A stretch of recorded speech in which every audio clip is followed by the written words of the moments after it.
दोस्तों, अगर आप माता रानी से प्यार करते हैं तो सच्चे हृदय से कमेंट बॉक्स में लिख देना।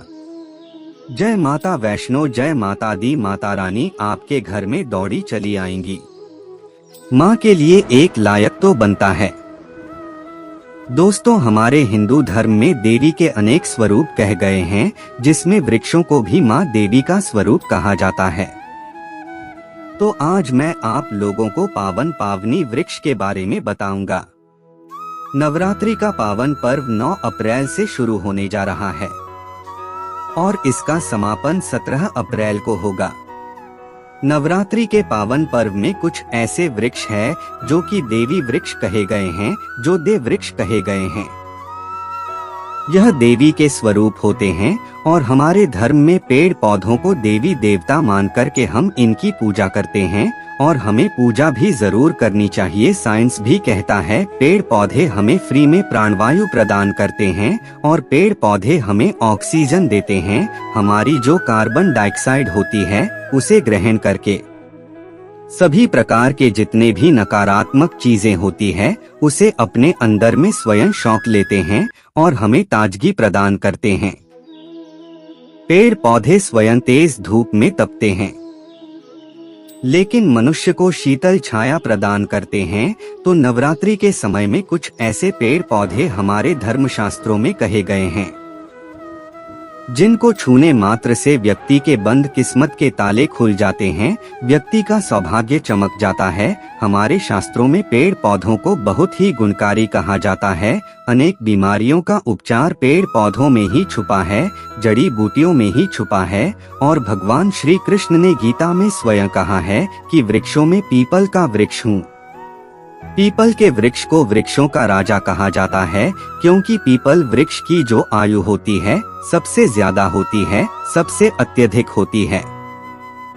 इसलिए भगवान श्री कृष्ण ने गीता में स्वयं कहा है कि मैं वृक्षों में पीपल का वृक्ष हो। तो चलिए आज मैं आप लोगों को नवरात्रि के समय में छुए जाने वाले वृक्षों के बारे में बताऊंगा। हमारे धर्म शास्त्रों में अनेक ऐसे वृक्ष हैं जो कल्याणकारी होते हैं, मंगलकारी होते हैं।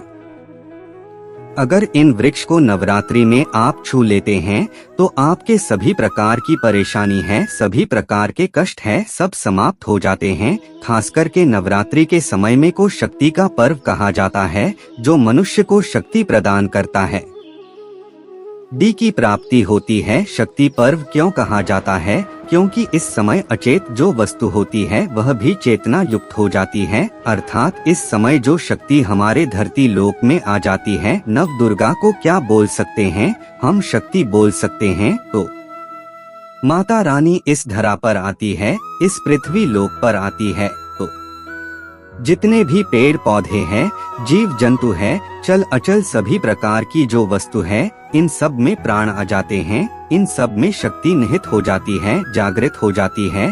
तो इस समय कोई भी पेड़ पौधे को जाकर के छूते हैं, खासकर के देवी स्वरूप कहे गए जो पेड़ पौधे होते हैं, अगर आप जाकर के से छू कर के आते हैं तो आपके जीवन की परेशानी है, दुख है, तकलीफ है, कष्ट है, रोग है, परेशानी है, कला है, क्लेश है, जीवन में चल रही बहुत बड़ी समस्या है, सब समस्या समाप्त हो जाती है। आज मैं आप लोगों को 3 पौधों के बारे में बताऊंगा और ये तीनों पौधे देव वृक्ष कहे जाते हैं। वीडियो को ध्यान से देखना। अगर आज का वीडियो मिस कर दिया तो फिर सारी जिंदगी आपको पछताना पड़ेगा, क्योंकि अधूरा ज्ञान हमेशा अधूरा ही फल देगा। अधूरा ज्ञान खतरनाक साबित होता है, क्योंकि नवरात्रि एक ऐसा पर्व होता है, एक ऐसा समय होता है, केवल 9 दोनों के भीतर में आपको लंबी पूजा पाठ करने की जरूरत नहीं पड़ती। केवल 9 दोनों के भीतर में ही आप अपनी समस्या को, आप अपनी गरीबी को स्वयं अपनी आंखों से समाप्त होते हुए देख सकते हैं। मैं जिन वृक्षों के बारे में बता रहा हूँ, यह सारे वृक्ष आपको अपने घरों के आसपास में बहुत ही आसानी से मिल जाएंगे। वीडियो में आगे बढ़ने से पहले, जानकारी बताने से पहले, अभी तक कमेंट बॉक्स में जय माता दी नहीं लिखा है तो जय माता दी जरूर लिखना। जब आप हमारे कमेंट बॉक्स में जय माता दी लिखते हैं तो हमें भी काफी हर्ष होता है, काफी उल्लास होता है। आप हमारी वीडियो को लाइक करते हैं तो हमारा मनोबल बढ़ता है। तो वीडियो को ध्यान से देखना, कौन से ऐसे 3 वृक्ष हैं जिनको हमें छूकर के नवरात्रि के समय में जरूर आना चाहिए। एक खास बात सभी दर्शकों को बताना चाहूँगा, नवरात्रि के समय में जितना ज्यादा हो सके देव वृक्ष की पूजा जरूर करना। देव वृक्ष में कई प्रकार के वृक्ष आते हैं, चलिए मैं आप लोगों को बताना चाहूँगा कौन से वृक्ष को छूने से हमारी गरीबी मिटती है।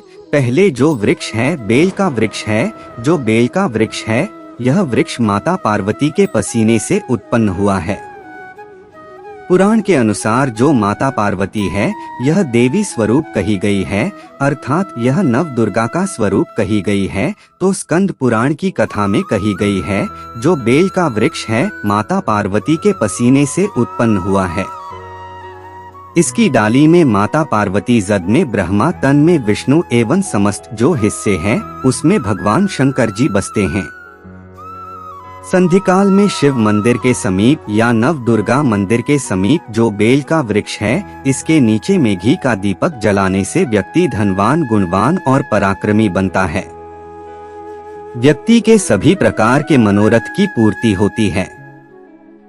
हमारे धर्म शास्त्र यह भी कहते हैं, नवरात्रि के समय में अगर कोई व्यक्ति, जी हाँ, नवरात्रि के समय में अगर कोई भी व्यक्ति बेल के वृक्ष को माता नव दुर्गा का ध्यान करते हुए 7 बार छू कर के आ जाता है, तो ऐसे व्यक्ति की तत्काल अगर उपवास व्रत रखा है, ध्यान से सुनिएगा, जो लोग उपवास व्रत रखते हैं ऐसे व्यक्ति के थकान, सुस्ती तत्काल चली जाती है।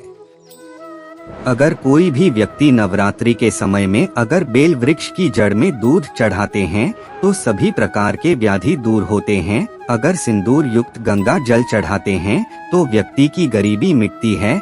अगर तेल चढ़ाते हैं बेल वृक्ष की जड़ में तो सौभाग्य की प्राप्ति होती है।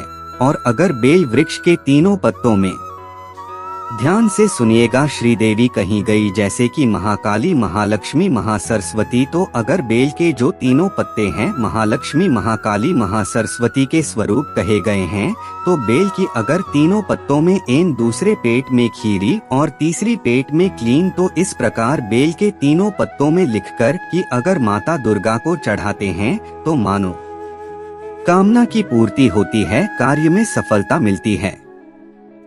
कोई लंबे समय से आपकी मनोकामना हो, आप चाहते हैं वह मनोकामना पूर्ण हो जाए, तो ये उपाय अवश्य कर लीजिएगा। मैं दूसरे पौधे के बारे में जो बता रहा हूँ वो पौधे भी जान लीजिए। मैं जो दूसरे पौधे के बारे में बता रहा हूँ शमी का वृक्ष है। शमी का वृक्ष स्वयं जगदम्बा का स्वरूप कहा गया है। जो शमी का वृक्ष है यह स्वयं जगदम्बा का स्वरूप है। इस पर स्वयं माँ जगदम्बा स्वयं साक्षात विराजमान रहती है। और कोई भी व्यक्ति अगर संध्या काल में नवरात्रि के समय में इसके नीचे धूप दीप जलाता है, धुआं दिखाता है, तो उनके सभी प्रकार की परेशानी दूर होती है। धर्म शास्त्र कहते हैं अगर कोई भी व्यक्ति नवरात्रि के पूरे समय में अगर हो सके तो अगर आप एक दिन भी करना चाहते हैं तो यह उपाय एक दिन भी कर सकते हैं, पंचमी सप्तमी के दिन कर सकते हैं। तो हमारे धर्म शास्त्रों में कहा गया है कि नवरात्रि के समय में लाल जोड़ी अगर कोई भी व्यक्ति मनोकामना बोलते हुए शमी के वृक्ष बांधे तो उस समय मनोकामना की पूर्ति होती है। लाल जुड़ी अगर कोई भी महिला जाकर के बांधती है तो उन्हें सौभाग्य की प्राप्ति होती है, उनके पति के कभी भी अकाल मृत्यु नहीं होती। इसकी जद में सिंदूर डालने से व्यक्ति को आरोग्य की प्राप्ति होती है। जो लोग लंबे समय से बीमार पड़े हैं, ऐसे व्यक्ति के जो घर में रहने वाले सदस्य हैं, वह लोग जो बीमार पड़े हैं, उनके शरीर से 7 बार सिंदूर का उतारा करके, उनके शरीर से 7 बार सिंदूर का उतारा करके शमी की जद में डाल सकते हैं, तो उनके रोग जल्दी ठीक हो जाएंगे। जो लोग लंबे समय से बीमार पड़े हैं या फिर आप बीमारी से बचना चाहते हैं, निरोग रहना चाहते हैं, तो इसकी जद में सिंदूर जरूर डालें।